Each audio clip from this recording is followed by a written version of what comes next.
Welcome to the Independent Workforce, the podcast where we explore the now and the future of work through the lens of temporary employment, such as freelancers, contractors, fractional experts, you name it. Here we speak with CEOs, recruiters, founders, and industry leaders about how they work with independent talent, the wins, the challenges, and the lessons learned. My name is Yurii. I'm growing the freelance market at freelancermap, an international platform that's been connecting top independent professionals with companies for over 20 years.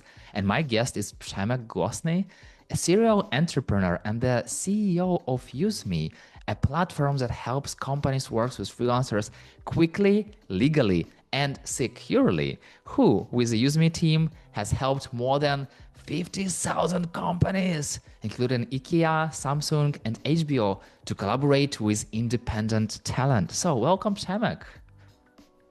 Hi, Yuri. Thanks for having me here. Nice to meeting you again. So we're happy to talk to. We already had the in-person meeting where you shared your Polish market freelance experience for almost a decade. And still, share with me your background. How did you start this work that you are doing right now in the freelance market? Yeah, not 20 years, as you mentioned, if it comes to freelance map, but we established Useme at 2014, so it's 12 years since we are doing that.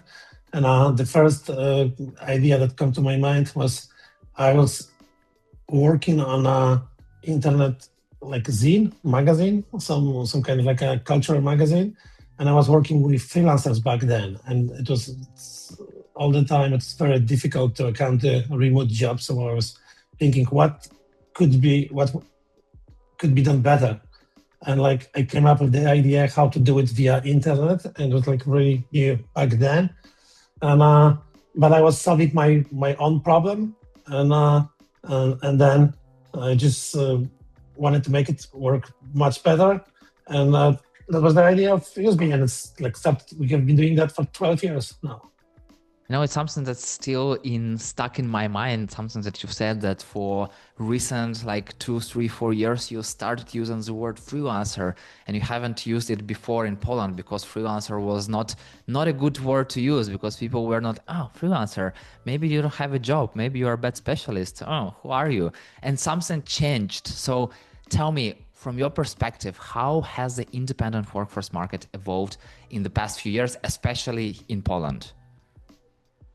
Yeah, you remember that correctly. We didn't use the term freelancers at the very beginning because a lot of companies found that connected that with like missing deadlines, lack of professionalism. So that we use the term contractor or specialist, and then it's changed. Poland is a country that, if you compare Poland to all European countries, we still are a few steps behind if it comes to the share of freelancers on the independent market, on the whole workforce.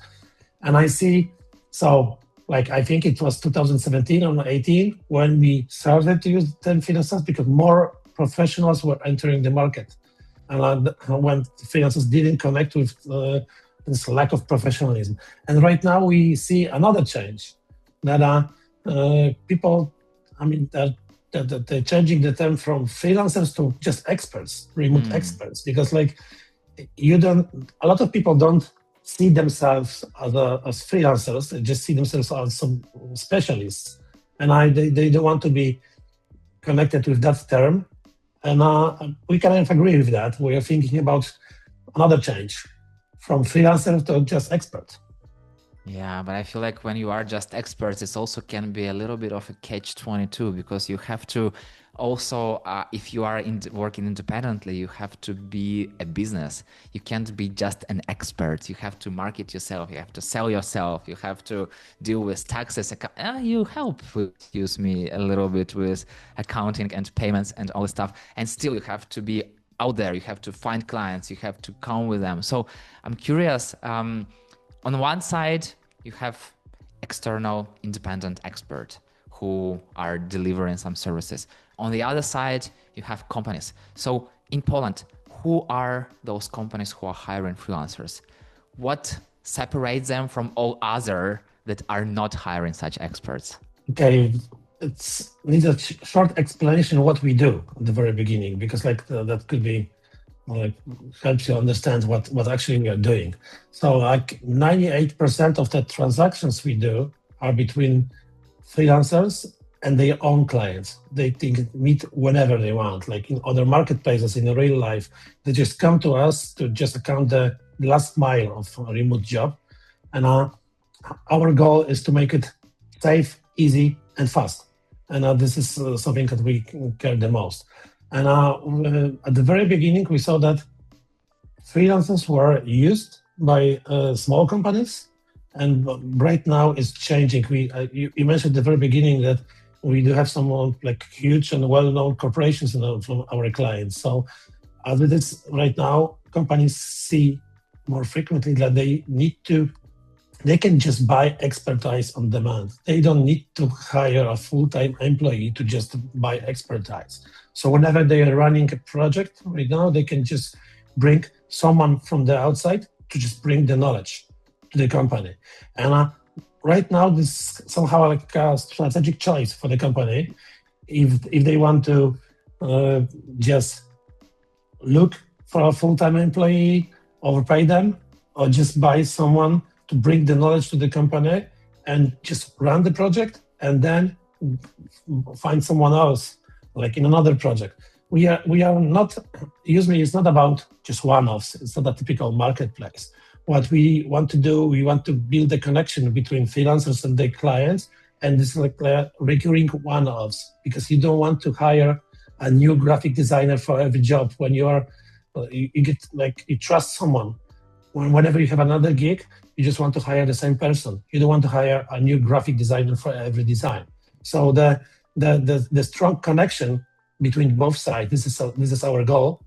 Recurring one-offs, as I said, not just one-offs, just recurring one-offs. When you have a company, they have a need, they know when to whom they should turn to. So this is something that we, and coming back to your question, as it is for now, more and more companies see that the freelancers really bring value to the companies. More than 80% of our clients see that the level of expertise just grew when they started to work with freelancers. And at the very same time, the cost got lower, because you don't need to cover all the expenses with the full-time employee. When you hire a freelancer, they usually work remotely. You don't need to cover all the additional costs, like, computer, whatever, place, office. This is something that what comes with the freelancer. To your point, that's exactly what companies are missing, because they see that the hourly rate is higher, but they forget about what you just mentioned. They forget about that they don't need a place, they don't need a laptop, they don't need to provide like internet connection or whatever. And also they don't pay taxes because freelancers are taking them. So they are actually saving money. And the main benefit that you are hiring this expert for a limited amount of time. So you don't have any responsibilities to keep them for a year or 2 years or 3 years. And you bring them to solve one specific challenge. And freelancers, they are not interested in sitting for, maybe they are interested, I don't know, it depends. But usually they are coming specifically to fix a project and go to another client, or maybe go to another project within the company. And as you've mentioned, you want to build these connections, these recurring connections. But to build a connection, you have to start somewhere. So from your experience, from your perspective, what are the main blockers that prevent companies from hiring freelancers? The very first one is just the mindset. Bigger companies just think that whenever they have a need, they have some need, they should hire some agency, some company to work on it. And so this is like the mindset switch. This is something like the first challenge, because from our perspective and from our experience, whenever they do it for the first time, they stick with that choice, because they see that they can make it, they can find someone. I mean, I don't have anything against agencies, to be completely honest. But on the other hand, when you hire someone who is dedicated to a project, and they can dig more into details. They don't have like so many clients. They work with few clients at the very same time, but they can focus on the client. then we use freelancers in our job. We work with freelancers, but we also use freelancers in our company. Whenever we need someone to build, to come with some creative videos or something like that, we hire some experts. We don't hire people who are responsible for videos on our side, on our company. We just, whenever we have a project that we need some video maker, we just hire like a great expert, and we can change that expert because we want to reach young people. We want to reach like average age people. So depending on that choice, we can pick the right expert for that job. And also, I think it's really important that switch right now.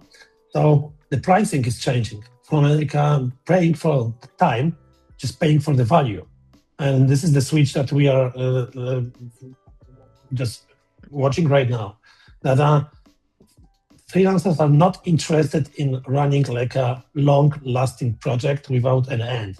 This is something like they can bring a value to the company, and if the company is pleased with their work, the company comes back to the same freelancers again and again whenever they have need.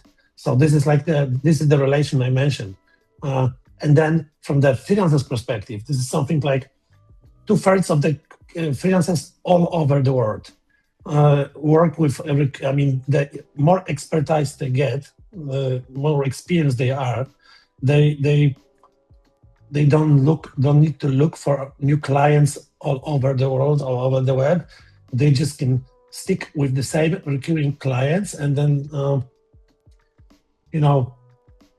you meet one client, you deliver a good job, then you can expect that in some time the company comes back. So then you have like some number of clients that are coming back to you, and 2/3 of the jobs are coming from people that are coming back with the same connection and are coming back with another job. And that way, freelancers don't need to look at another marketplaces, anything like that, to find just a new job. They can do it to find additional clients.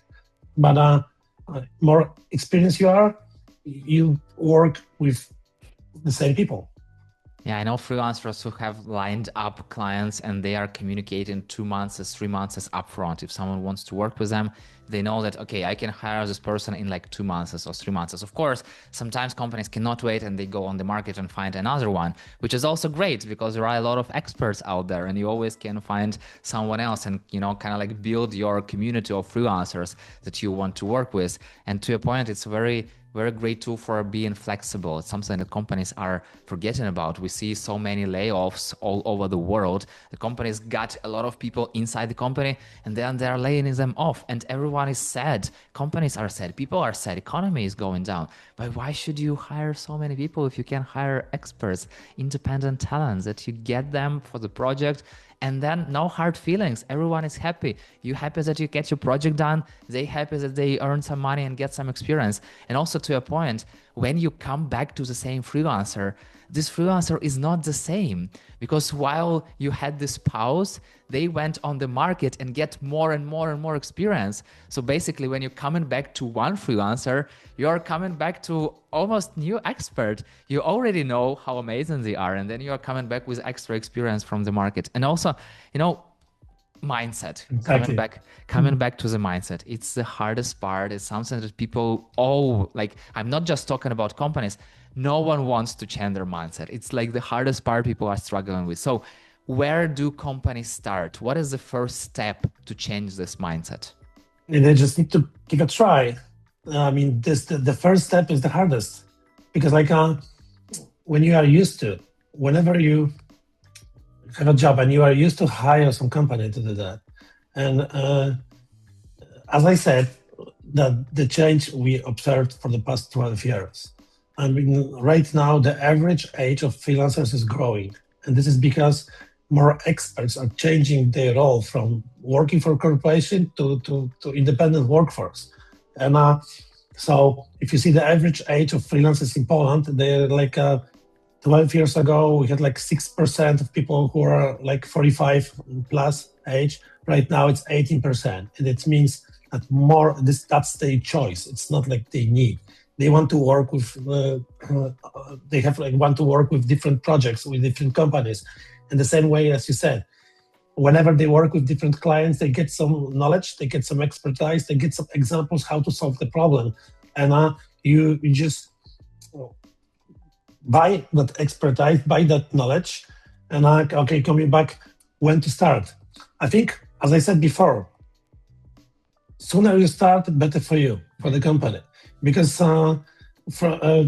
right now, like AI is changing a lot. Like one person armed with AI can bring more value. More senior you are, then adding some tools to your work can make you faster, can bring the value faster, and like the higher the value is. So if you right now, for example, a good example, how to get a new some vibe coding. This is a new job actually. So how to recognize, how to hire someone who's like a good vibe coder? It's pretty difficult. I mean, you don't know the market, you don't know the expertise of other people. So using freelancers from that perspective can open your eyes to what people can do you didn't realize, because your people are used to regular work. When you buy someone else, this is a completely new perspective for the company and opens new doors. So from our experience, when more people talk about it, for example, the job that you are doing, influencing the market and like promoting the freelance market also. This is something that's very important here. More people talk about it, more companies take a closer look at it.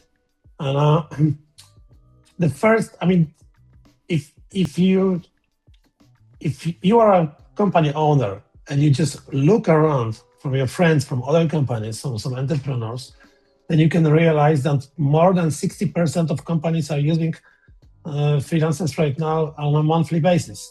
So probably 2/3 of your friends were working with freelancers. This is the first step you should try, just to talk with your entrepreneur friends. What's the experience with them? And I'm sure if you just look around and talk with people, you realize more people are working with freelancers than you expect. This episode of The Independent Workforce is brought to you by FreelancerMap, the home of freelancing. Whether you are looking to hire top freelance talent fast or a freelancer ready to find your next big project, FreelancerMap connects the right people with the right work. No endless job boards, no guesswork, just direct access to verified experts and opportunities across the globe. Visit freelancermap.com and start building your next success story today. Let's imagine we've changed mindset and company is ready to work with freelancer. What do they do next? What is the first step they have to take to start tapping into this independent talent market? I think pretty important here, I mean, most important here is a good brief of what needs to be done. Because this is the biggest challenge between both sides. What companies sometimes see as a quick job, from the freelancer perspective, more expert in that area, could be like a significant project. So just communication between both sides, what needs to be done, and like from the freelancer perspective, also the recognition what the companies actually say, because what they usually this is something what you can get out of the company by asking the right questions. Because sometimes someone says, I need to build a site, and then and you're looking for a market expert. So the great market experts can ask you, what's the real goal? Do you want to grow your sales? Do you want to bring a new project? What's the real goal here? And then when they recognize the real goal, then they can bring the solution, the right solution for the company. So good brief, good communication. This is something that's like a must-have at the very beginning of that cooperation. It's very important that you mentioned that, because I feel like the usual hire, like full-time hire, is focused more on the role hiring. So you hire the whole role and then you find out what you will do, what project will you work on, how will you work on this. And the difference between freelancers is that you hire them task-based. You are not hiring senior marketing expert or senior video creator. You are hiring, we need to get this done. That's exactly why we hire this person. And then, of course, it's all about skills, about their work, what they've done before, about their experience. But still, it's a huge difference. And exactly as you've said, when you have a good brief, you can hire this person easily. And also, it's expectations. Freelancers are also waiting to get clear directions, what they have to do. They don't want just to sit and go from the meeting to the meeting. They want to deliver and be out of this and go to another client or to another project. And also coming back to expectations. If we are talking about full-time experts, companies expect to kind of own them. They want them to sit in their office. Okay, it's good if it's a hybrid or it's remote, but they want them to be on a payroll. They want them to be available from 9 to 5. They want them. So there are a lot of things that they want from them. So from your experience, what is the difference? What is the biggest misalignments between company expectations and freelancers' realities? I would start from the first, as I mentioned before, like a good brief and a recognition of what's the real goal here. And then companies usually expect that freelancers can answer 24/7. And this is something that the world doesn't work that way. So freelancers usually work with many clients at the same time, few clients at the same time. The best freelancers don't work with like several clients, but they work with, they focus on 2-3 projects at the very same time to deliver the value. But still, it doesn't mean they're gonna answer 24/7 whenever you need to. This is like a regular job. So freelancers are overworked right now. Sometimes they work like evening hours. Polish freelancers working for the companies from the USA are working afternoons and in the evenings. So this is the flexibility you can expect. But on the other hand, you cannot expect that someone is going to answer you 24/7, because this is like a regular flexible employee. Answering within 24 hours is good enough for both sides, and bring some time to think about the great answer, not the quick answer. That's one thing. And also, I think I told you, I just before I said about the switch in the pricing model. Like first, some time ago, people were like accounting like working hours. It's changing right now to just accounting the value, the final value of the job that's delivered. So, and if you just mix all the information I just told you before, like the good brief, from the company's perspective is like a quick job, significant project from the freelancer's perspective, then, and you value you just kind of try to find the right price for the value you are bringing to the company. If you have a good communication between both sides, then you can actually at the end realize that it could cost you a bit more than you expected, but at the end of the day, the value that's brought here, it's much higher when you ask the right questions, you just write a good brief to the project, and then the value that's delivered at the end of the day, it's much better than if you don't ask those questions. Because like the ancient times, 12 years ago, if you are a freelancer or an expert, you get a question and the task from you didn't ask any questions. Okay, that was something they expect. Okay, it's gonna take like 20 hours. Okay, we deliver that. Right now, if you ask the right questions, then the work can be, the time is not an issue here. The final goal is the issue. Yeah. It's so important that you mentioned the value, because I see a lot on the market that people are ready to pay more?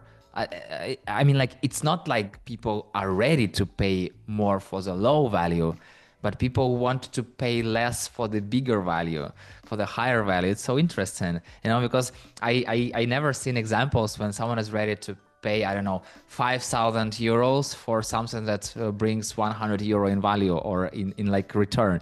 But they're ready to pay 100 euros for something that will bring them 10,000, which is like crazy. Why do you do that? But yeah, I feel like it's all about communication and conversation and like being open and honest and having this communication like in both sides, and not just as I am as a company give you a task, but also hearing what freelancers are saying to you, because sometimes they see something that you don't see and they can save you a lot of time and money, as you've said, just by asking good questions, just by asking these right questions, by changing your task. You may initially want to create something, but it makes no sense. You have to get exactly the opposite thing. But once again, it's all this nitty-gritties.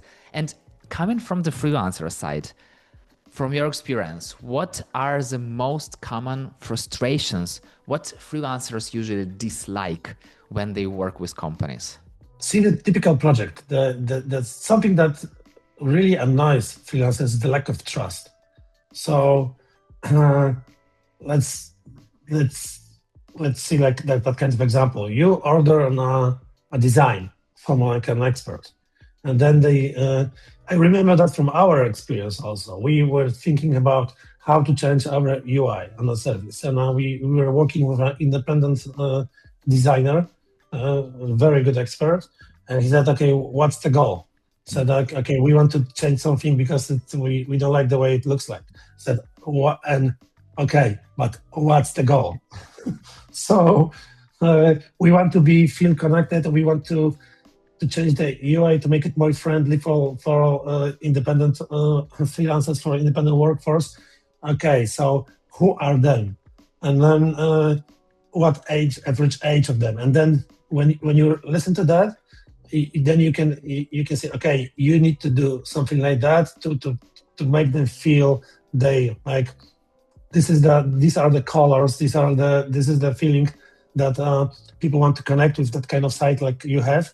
And from the very beginning, you want to change the UI, we just changed the whole graphic, the design system, because the final value wasn't just a new logo, but the brand design on our side. So this is something we could get from the expert. And I think that there's like a huge switch right now on the market, because if you look at the biggest marketplaces, they go. The first goal was to bring the value to the employers, to find like a cheap contractor to just do the job. And so when you see how the biggest marketplaces grew, they were going far and far east. So at the end of the day, they get to the point that you can buy a logo for $10 and delivered in 24 hours. But then what you could expect at the very end, that your neighbor asking the same question is going to get the same logo within 24 hours, because no expert can bring the real value in such a short time. So the switch is right now from that value brought to the employers, which is like the value was the how to find the cheapest contractor, to how to get the most out of it. And that doesn't mean that it doesn't usually means the cheapest one. Well, depending on your budget, you don't need to hire the most expensive one on the other hand, but like somewhere in the middle, like focus on the value, not on the price, but on the value, what you can get out of it. So coming back to the example I mentioned at the very beginning, we asked for the logo, and we came up with just completely new graphic design system. And we from that point, and it was like 3 years ago, we still get a lot out of it, because we didn't get logo, we get a design system. I feel like it's also about what exactly you need, because if you need some quick fix, maybe you don't need this super great expert. But if you are still thinking about building something for the future, yeah, it makes sense because I think that people cannot expect to get a lot of experience for like $10. Exactly, that's what. But they did expect that. I remember at the very beginning of the like when Useme started. Well, I remember that I could look closely at every client we had because we didn't have too many. So there was one guy. I don't mention the name, but he was developing a kind of accounting software, something like that. And like whenever he wanted some quick fix, he hired a new developer to that. And that was, I mean, whenever you get a good new guy to work on your code, and every time there's a new guy working on it, what you can get out of it, like in the long time, it's like complete house. You just get like everyone brings they way they code, and then if you get like after a year, the code for the software is like complete chaos. So much wiser choice would be to okay, you have a quick job, but you rely on someone you trust.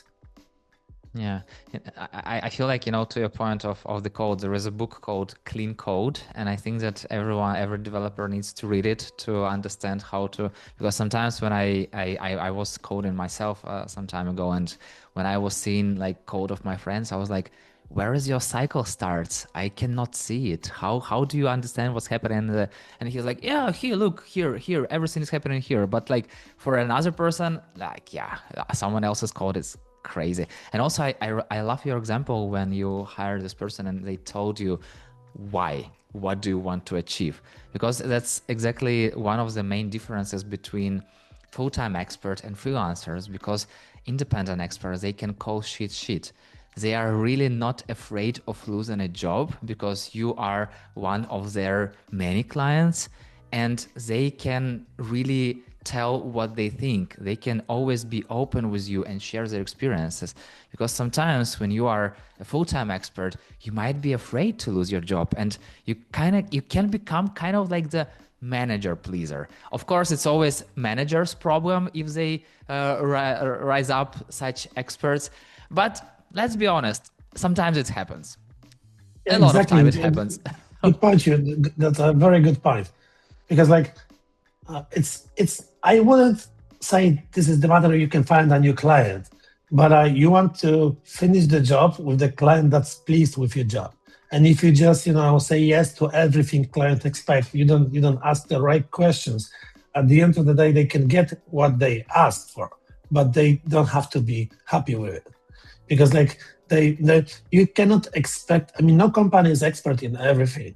So you have a feeling, you want to order a video like for some creative for the company, and you have uh, some feeling, you're watching TikTok, YouTube, and you say, I want to do it like that. And if you get like a great expert at that, it's like, okay, I know you like it, but actually your clients are, average age guys. So you don't bring them a video that's more suitable for teenagers. So this is something, if you just, this is like just an example, but if you just follow just the instruction and the needs from the company, then and you don't ask the right questions, then actually, okay, you get the job dedicated for teenagers. But when you ask who are the clients, you can think, okay, try to think about something else. And then also about what you said about the full-time employees, the goal is to come to work at 9, finish at 5. That's it. And from the freelancer's perspective, it's like I mean, it's my choice whenever I work, but I want you to come back again when you have the same need. So I'm the ownership here is that's the issue. Yeah. Yeah. I have so many questions and I really wish to have the sky is the limit, but time is the limit. So the final question, what advice would you give to companies just starting to use freelancers and to freelancers just entering the market? This is like kind of like a recap from our conversation. So from the employee perspective, I won't say anything new. Like just give it a try to see how. I mean, you can buy if you just realize how easily you can buy the knowledge on demand, then you won't come back to the situation that you are thinking about. We need to hire a new person because we want to do that, this and that, or that. So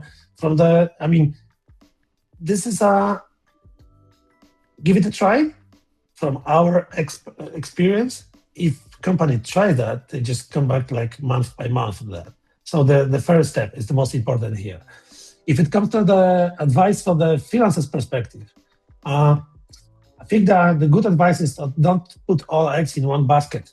If you are working somewhere, I mean, for example, you are a full-time employee and you want to be independent expert, don't quit the job. The very first step. Just try to build. I mean, you are very right. I mean, being a freelancer is like almost like running a business, like a self-employed business. You need to work with clients. You need to work with sales. You need to work on your brand, like your own brand. So this is like the huge job around that. So you don't start from quitting everything and changing the system to independence. You just let's give it a try.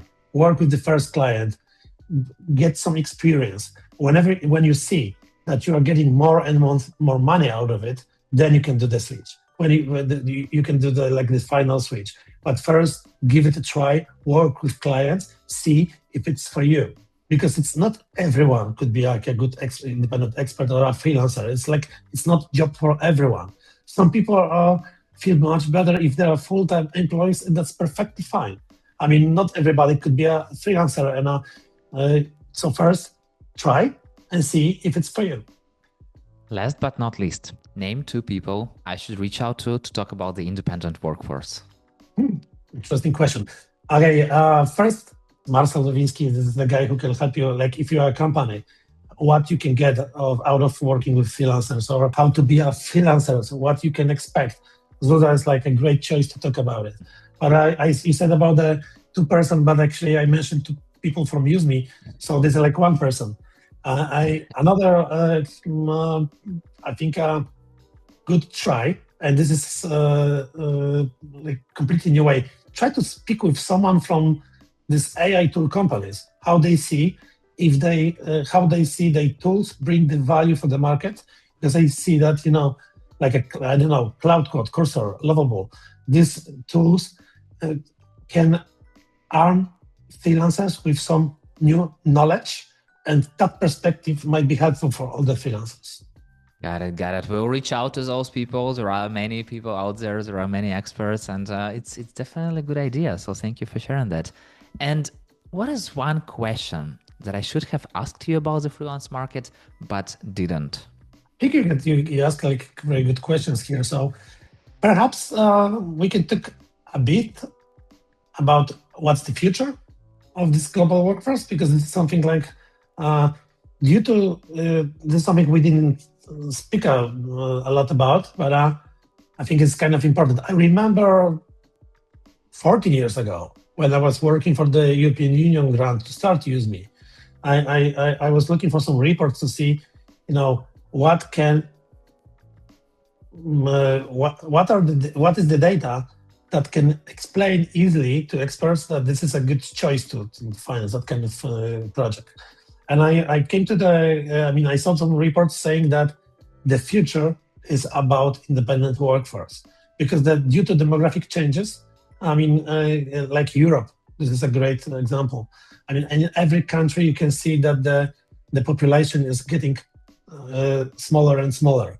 Also, it's not a problem if you think about that. This AI solutions, robotic solutions that wait just behind the corner, like they can exchange human in some areas, but still, I don't believe that AI will exchange everyone. Some human aren't with AI. This is a change, not the AI by itself. So right now, if you look at all the demographic changes, you don't need to bring all the people from all over the world to work for you in your country, because sometimes it's much better for someone to live wherever they live. Pay the money like from the cheaper countries, much easier to live, and then work for the client from countries that are the lack of workforce. So what we see the future with the connection between, like, for example, in Europe, Central European countries, Eastern European countries, where you can buy experts from, and then Western European countries where the employers come from. Exactly the same, the connection between USA, the South America, and working within the same time zone is also crucial. Because you want to communicate well, and I told you about that. What was the market grew from going more far and far east, and there are some challenges here because you need to wait 24 hours for the answer, and then if you answer, then you actually it takes 48 hours just to have just a quick exchange of question and answer. So if you work within the same time zone, it's much easier to communicate, and that's how I see the future of freelance workforce. That more connections within the same time zone, and where the great experts come from, and where great companies come from. That connection is crucial for the future, from our perspective. 14 years ago, you were searching for some reports, and now you are creating one of those reports with Useme. So thank you so much for doing that. And also, Przemek, thank you so much for, first of all, you are really interesting and kind person to talk to, and also fun. We had a lot of fun talking to you. And also, thank you very, very much for what you are doing for growing the freelance market in Poland, and not limited, but overall. And thank you so much for this trust into the independent talent, because I believe that that's exactly what everyone needs. They need a little bit of a trust, a little bit of responsibility, sharing, and a little bit of belief. Just believe in people, not just in titles, but believe in actual people who are bringing some experience, who are getting some job done. And thank you so much for doing what you are doing on the market. Thank you very much. It was a pleasure. I hope we're gonna meet again sooner than later. Will do. And see you on the freelance market. And for listeners, thank you for joining us on this episode of the Independent Workforce. I hope you've taken one step closer to working smarter with freelance talent. If you enjoyed this conversation, subscribe to learn even more and share it with your colleague. And remember, the future of work is now.